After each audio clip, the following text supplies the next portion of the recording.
Welcome back to the Fit Like Krys podcast. Today we're talking about something that you've definitely experienced if you are over the age of 18, aka everybody watching this.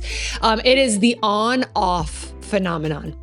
So when we're talking about getting healthy, being healthy, just getting your life together in general, there is an on and off approach that a lot of people, including myself for a very long time, take on. And when you're on, you're on. And when you're off, you're off. And when I meet people for the first time, a lot of women come to me for the first time to lose weight, or maybe they just had a baby, or they want to get stronger, or have a better relationship with food, whatever the reason is, they're typically coming from a place that they've already tried a ton of things, but they've either been on or off. And I believe that I've found a method that pulls you away from ever having to do that again. So there is no on or off. There's just you being in your routine. So today I'm going to talk a little bit about how to get you off the on and off ride that we don't want to be on. The first thing I'll say is when you're on, like when you decide to do a program, you decide to do 75 hard, day 5 comes and you get into this place where you start negotiating with yourself and come up with a pretty good reason as to why it's not sustainable or you don't want to do it anymore. And then inevitably you don't do it. And not only do you not do it, but your routine is probably worse off than it was before you started the 75 hard. And what happens there is what happens in most on the beginning of the on process is you've said you're going to do something, and then you get to the point where you don't want to for any reason, and then you don't do it. And every time you do that, you chip away at your confidence. And the reason that I'm bringing that up is because the reason that you go on, off, and you're unable to find, most people are unable to find something sustainable is because you don't trust yourself. And you don't trust yourself because you've said a million times that you're going to do something for yourself and then you don't follow through. So why would you trust yourself? It makes complete sense. So you might see, some really cute little images that say, trust yourself, or your best is good enough, or whatever all those other ones are. And that's a cool concept. But one of the ways, so number one,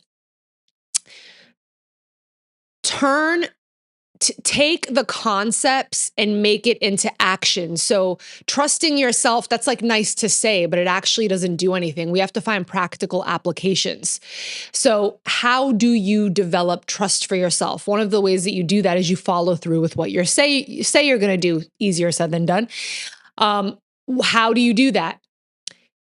When you find yourself ready to be on, right? When you find yourself ready to okay, I'm finally going to do this. It's January 1st or whatever day it is. It's Monday, you're finally ready to do it. Instead of doing something you've already done before that hasn't worked, pick something that say you know what? I am going to prepare. No, not even that. That's too much. I'm going to drink 75 ounces of water today. And regardless of if you have a pizza, if you skip your workout, if you don't, you're scrolling on your phone for 2 hours, regardless of what else happens in the day, if you make that one commitment and follow through, that's the beginning of you building confidence. So trust yourself can't just be a concept. There has to be proof. You're not going to trust something if there's no proof. If you've ever been to, if you're about to get on a ride, if you're about to get on a roller coaster and the kid operating the roller coaster is it's my first day here. And, if he's not confident, you're not getting on that ride. You don't trust that you're going to be okay. And it's because there's sort of an energy behind that Does it make you feel like you can trust? You're unsure. So in addition to your actions helping to develop confidence, just take an inventory of how you talk. Like, do you say like, oh, I'm always on or off? Like, do you say that out of your mouth? Because if you say that, you're creating questions and doubt for yourself. So whether you're doing something and following through, or whether you're changing how you talk about yourself, these are ways that you can actually trust yourself, not just have this concept of trust yourself. All right. Um, so I train people with a checklist, and I said yesterday, um, and I did a, sometimes I do plays on words that I don't intend to do. And I was like really proud of this one. And of course I can't remember exactly what I said, but it was something like, oh, like if I don't have a checklist, I'll need to like check myself in to like a mental institution. Like I can't, I physically and mentally do not feel okay if I'm just like, unless the plan is to just not have a list, because I don't have, there are some times where you just live your life, but in my routine and just being like a productive human, there are infinite amount of things that I can choose to do. The scope of that reality is too big for my mind to bear. And even if it's not too big for your mind to bear, it is overwhelming even if you are not thinking of it. There are so many things you can choose. So when it comes to getting off the on and off phenomenon, use a list. It sounds so stupid because it's so easy. But if you're using a list of like, these are the things that I'm going to do today. And when we're talking about a routine for yourself, I always tell people, if your routine or your list is stressing you out, it's probably not the right list. Your wellness routine shouldn't stress you out. There are a million ways to get to the same place. So use a list, write things down, start with 3 things on the list, build it after that, because number 2 is affecting number 1, meaning if number 2, making a list, if it's 25 things that you say you're going to do and you only do 3 of them, we're going back to number 1 where you don't trust yourself. So make a list, but make a list that you're actually going to follow through with. Use a list. Do not depend on your brain. The same brain that if I was to walk upstairs for something, as soon as I get to the top of the stairs, I'm like, why did I get here? Why am I here? Like, don't depend on that brain to run your day and to run your life, because it's not a good plan. That's not a plan. Sum over all. So all or nothing, on or off. Why are we like that? Why is that such a common thing? It's more and more common because of it's when you look at someone else doing what you want to do, having what you want to have, looking how you want to look, when you look up to someone, it seems like you have to do all that stuff to have that result. And when you're in that headspace, you're starting from a place of comparison, which is really dangerous. Because if you're in a place of comparison, you're now just living someone else's routine in life. So you've got to notice what things are realistic that you're going to do. And if you do 5 push-ups a day for a week, if you can't get to a workout, there's a lot of people that if they can't get to the gym, if they miss it, they just won't do anything. I'm suggesting if you don't get to the gym, you can still do 5 push-ups, and your head might be like, well, that's not enough. It's better than nothing. So if you do 5 push-ups a day for a week, that's 30 push-ups. It adds up. Your sum adds up. Your sum adds up to confidence. It's not even about the muscle strength, that too. you're doing benefit to your muscle just by doing one push-up. So you get physical benefit too, but it's not even that. It's just consistency is what we're trying to achieve for the most part. Most people come to me, they're like, I just want to be consistent. I just want a routine that's sustainable.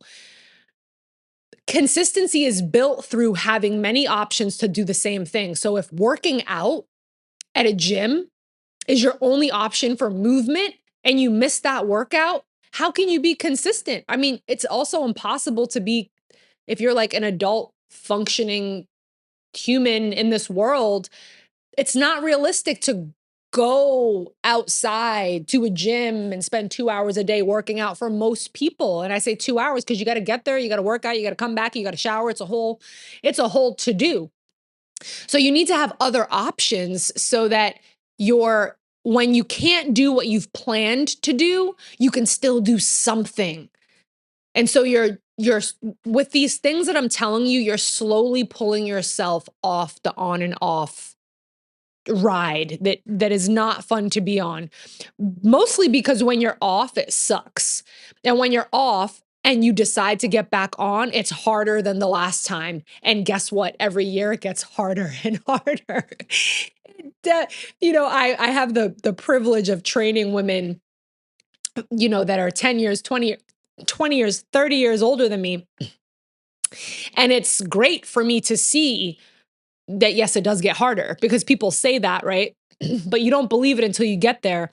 But actually training women to see like, oh, wow, I've been training them for 6 years and 6 years ago, this had a different result. So that's another thing with our routine and being on or off. You can't be, when you're super connected to what you need, there is no on and off. There is today and what you're doing today, this week, this year to support yourself. And that changes over time. Most of the time, if you're trying to apply what you did 3 years ago, because 3 years ago it worked, it may or may not work for a lot of different reasons. But there are so many ways to be on and to take care of yourself. And if it feels impossible for you to sustain and to be consistent, that's where you have to open up to another possibility, or else you're going to keep coming back to that on and off seesaw. What does this say? Make it. I love when I can't read my own writing. Oh, make it fun. Wow. Like yesterday or my last podcast was about, one of my last podcasts was about purpose. And, I just looked up the definition of purpose before, and it used a knife as an example. And it said, it's like the utilization of something, like something's use. So when I looked up purpose, I was expecting to see something in relation to like, living and being human. But when you look up the word purpose and you think of like, what's the purpose of a camera? To take a photo. What's the purpose of a knife? To cut something. And so when I was like, oh, well, the purpose of a human then is to live. And if that's our purpose, shouldn't our routine be to support like our best life that we're capable of? And isn't our best life, shouldn't that include fun? So for me, my routine in my list, there has to be something that I'm looking forward to for a really long time. I had a mini fridge in my gym, and I used to make my own eucalyptus like cold spa towels. So like every morning I would just like wake up and feel like I was in like the one hotel in Miami. And it was something that was super easy to do. 3 drops of essential oil, cold water, roll up towels, put them in the fridge. And it was just something, I don't know if I would call that fun, but it was something that I looked forward to. So whether it's fun or you look forward to it, I think something like for a lot of people that work at home or maybe you're an entrepreneur or work on your own, like having a check or something on your list to connect with someone, we forget like how fun it is to just shoot the shit with people. When you're in your own head a lot, it feels like life feels harder than it is. And I think if we had more intention on connecting with people, we would be happier. And so think about how you can have fun in your day to day, not just like once every, 6 months when you go on vacation. Prove it before you commit. So this goes back to the second thing I was saying, about the list. You can't, like, let's say you decide to take up swimming, for instance, or like a new gym opens in your area. What people tend to do is they commit. They go automatically on. There is no middle ground. It's either on or off. And so like if a new gym opens, oh, come here, sport. Show everybody your Fit Like Krys handkerchief. Say thank you. Thank you. What happens is people automatically go to like the on and they say like, okay, I'm going to join that gym, or I'm going to start swimming, or and when you do that and you don't do it, we're back at square one again, where you don't trust yourself. And so you're on or off. So before you commit with your words, prove it. Before you say it out loud to anybody, just go to one class, right? Like just do a drop in. Just use the pool one time. I have so many in the summer, so many of my clients are like, yeah, I'm going to start swimming 3 times a week. They don't. And they don't, not because this has anything to do with capacity, but because it's probably not realistic in their real routine. And they'd be way better off if they said, this Saturday, I'm going to hit the pool. And like, that's it. It can be, that is intentional and planning. So it can be that, and it can be effective. So I think just coming to terms with the fact that it typically doesn't look how you think it should look, mean it being your routine, sum overall works way better. And if you feel like you're on or off and you need support, community is really important, and people that are on the same track as you. So my website, you could email me. Obviously, my website's fitlikekris.com, but contact me in any way and I can kind of shoot you on the right path. But outside of that, just connecting to a community near you, or trying to find people that are doing something similar to what you're doing. Because if you are surrounded by people who are not taking care of yourself and prioritizing your health, is really hard.